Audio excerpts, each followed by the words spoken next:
TDR Conference 2016 Prophecies.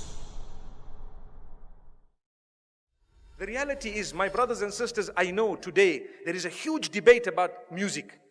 I want to mention again, we spoke about logic a little bit earlier. We know from a religious perspective, the ruling. Let's speak about from a logical perspective. Wallahi, now I have done my own little research with non-Muslims. And I have asked religious non-Muslims, I'm talking of Christians and Jews and Hindus, etc., naming top pop stars from the music industry. Would you allow your children to listen to this person? Never. Would you allow them this? Never. Would you allow them that? Never. Why? It's dirty, it's immoral, it's filthy, it's degrading, and it's unacceptable. Not in my home. But you're a Christian, I know, not allowed. But you're a Jew, not allowed in my home. But you're a Hindu, never, not with my children. Why? Because the industry is dirty, that's what it is. So people argue, no, there is maybe perhaps, I do agree. Perhaps the duf is permissible within certain limits, Perhaps if you are singing an Islamic song with beautiful meanings, perhaps within limits, there is a certain permissibility. But here I'm speaking of the musical instruments and the music industry, whereby people start shaking.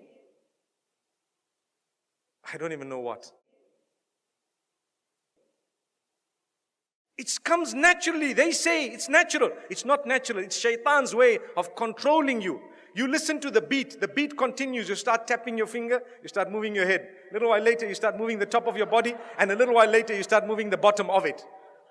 May Allah subhanahu wa ta'ala forgive us.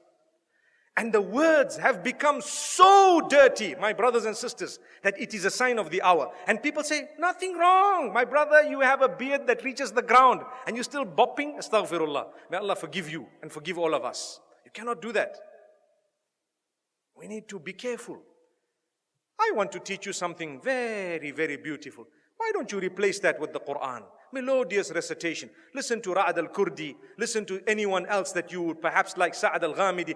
Beautiful recitals of your choice. Abdul Basit, Abdul Samad, whoever else you like. There will be so many people. Replace it. It's beautiful. It's soothing.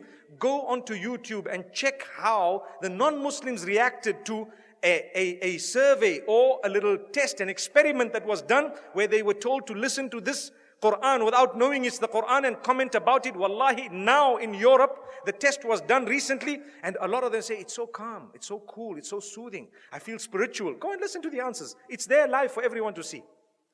And we Muslims who have the Quran, we are not achieving any soothing, no comfort, no nothing from this. How and why? Surely you can replace it. I would rather be resurrected and arrive in the presence of Allah subhanahu wa ta'ala, having known as a person who gave up dirty music for the words of yours, O Allah. I didn't want to listen to all of this. I gave it up. I know there was a debate about halal, haram. I do know the majority of the scholars said it's not permissible. I do know some of them said, okay, within a certain scope it's okay. But remember, those who say within a certain scope it's okay, none of them say that the musical industry of today is permissible. Not even one of them.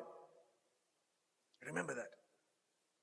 I would rather come in front of Allah and be resurrected as a person who just substituted all of this for the Quran. Allahu Akbar. Donate now. Go to thedailyreminder.org/donate.